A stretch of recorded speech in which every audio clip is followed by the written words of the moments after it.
રાસ રસ સાગર શ્રી યમને જુજાન, શ્રી યમને રસખાન કો શીશ નાઉ. આ એક એક એક એક રસ શબ્દ, જ્યાં જ્યાં રસ શબ્દ વપરાય, માનો એ કૃષ્ણ માટે છે.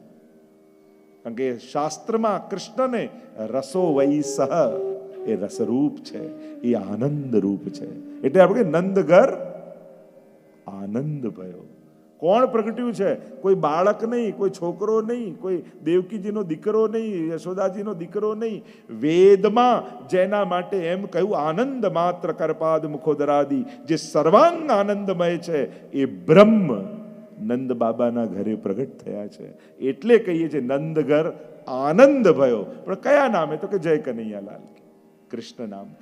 પ્રગટ તો ઈશ્વર થયો છે. તો ઈશ્વરના આ રૂપને જ્યારે જાણો છો, ત્યારે પ્રભુ પોતાની સમગ્ર લીલા સૃષ્ટિને પોતાના નિજાનંદ માટે પ્રગટ કરે છે.